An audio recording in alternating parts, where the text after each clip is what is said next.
In this video I'll be talking about the cardiovascular system, how it works, and also the structure and function of blood. Okay, so the function of the cardiovascular system is nutrients delivery. So nutrients in the blood plasma will be carried towards muscles and organs where they're needed. Waste products removal, so that's carbon dioxide in everyday life, will be diffused into the blood from the muscles and taken to the lungs where it's gotten rid of. And in exercise, that will also be lactic acid that builds up through an exercise. The transport of O2 also in everyday life and sporting exercise. O2 is carried by red blood cells in the blood and is needed at muscles for them to work. Blood clotting, that's done by platelets, which is carried in the blood.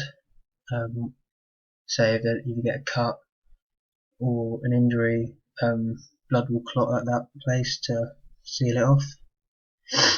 Protection from infection, that's white blood cells. They carry antibodies to fight infections and keep the immune system strong.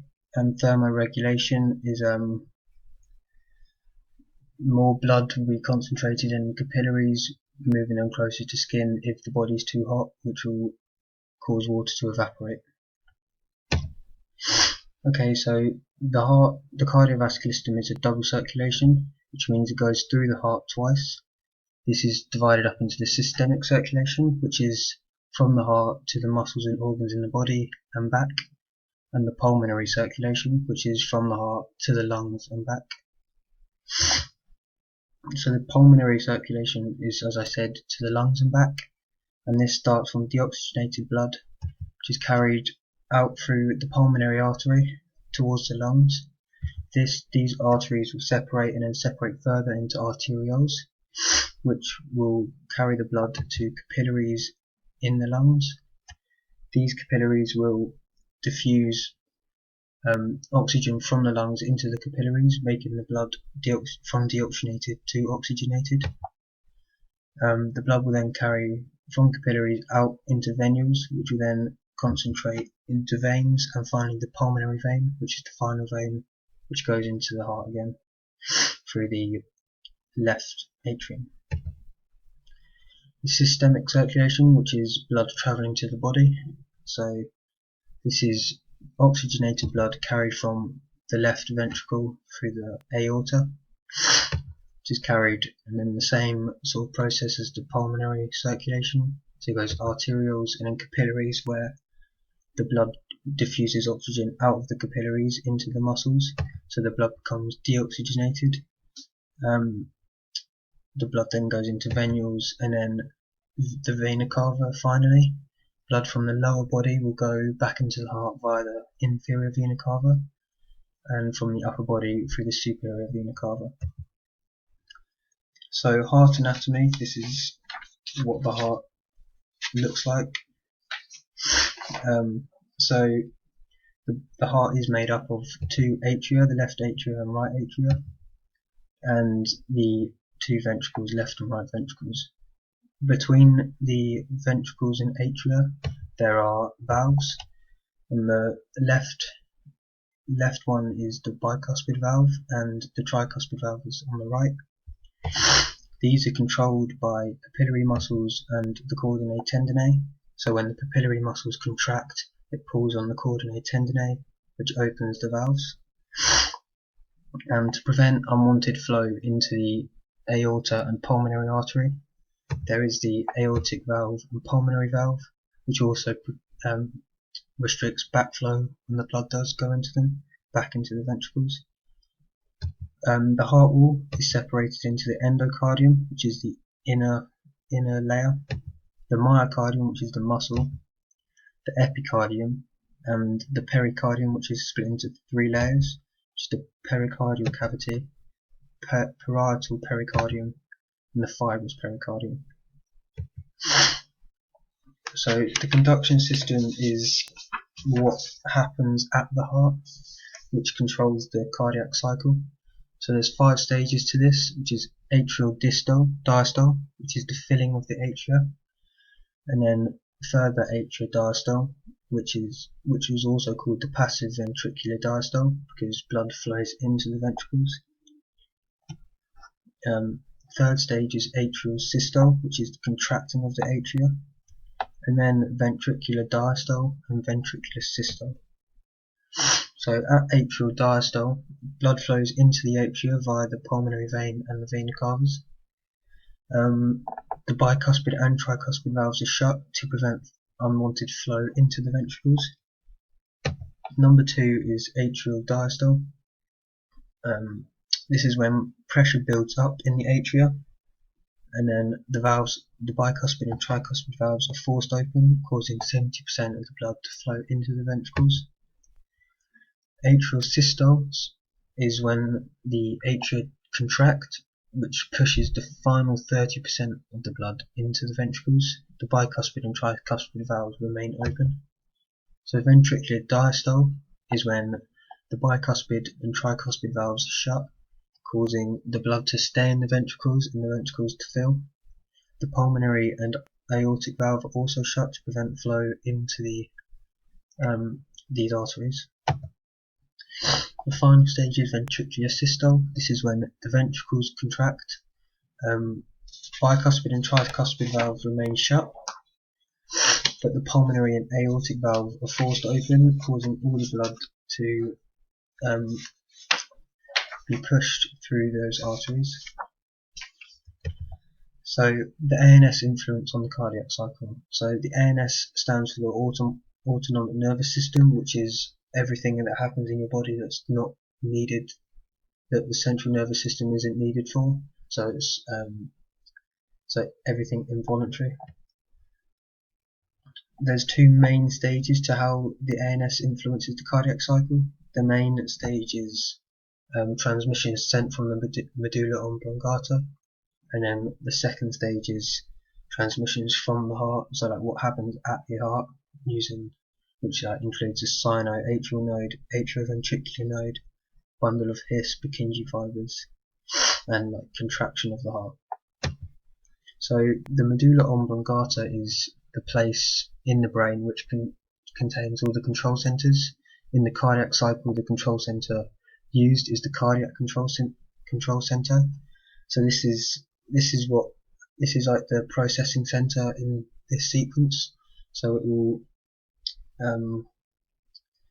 pick up signals and decide what needs to be done, and then it will decide whether it needs to speed up the heartbeat in exercise or slow down the heartbeat, which will be after exercise.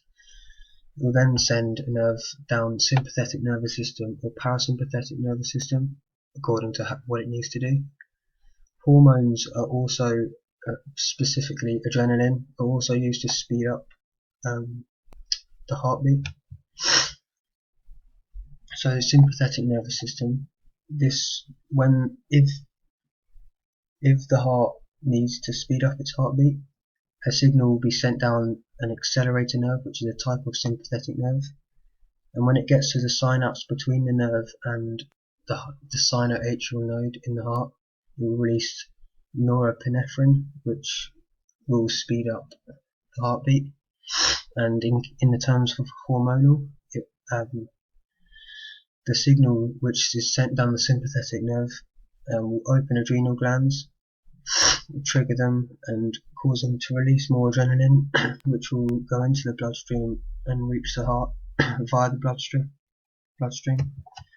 The parasympathetic nervous system is the same as the sympathetic nervous system, apart from the nerve is called the vagus nerve, and it doesn't release norepinephrine, it releases acetylcholine, which when it gets to the sinoatrial node will slow down the heartbeat. So this is the the conduction system at the heart, or the transmission system. To the sinoatrial node, as you see in the top right hand side of the heart is sort of the pacemaker. This is what receives the chemicals and controls the pace of the heartbeat. It will send an impulse from there to the atrioventricular node, which will contract the atria from top to bottom. Then the atrioventricular node will send an impulse down the bundle of His, which will split into bundle branches and then split further into Purkinje fibers, which spread from the bottom to the top of the ventricles, which will cause the ventricles to contract from bottom to top. Okay, so the blood is formed of plasma, red blood cells, white blood cells and platelets. It is mainly plasma, 55%, and this maintains the blood volume and also assists blood flow, as it's like the liquid form of blood. Red blood cells, also known as erythrocytes, is 45% of the blood. These contain hemoglobin, which can carry oxygen to the cells, to the muscles, which is needed. And then less than 1% of blood is white blood cells, also known as leukocytes, and platelets. White blood cells will fight infection, and platelets create clotting at cuts. There are 5 main blood vessels, as shown earlier. The arteries, which carry blood from the heart, arterioles, which control blood flow from arteries to capillaries, which diffuse O2 oxygen into muscles, but also waste products from muscles into the blood, which will then get carried to the lungs. Venules is like the transfer from capillaries to veins, and veins are what carry the blood back to the heart. So arteries have thick walls. This is because blood is sent through them at high velocities and high pressure, meaning they need to contract. They need to expand and contract, stretch and recoil quite a lot.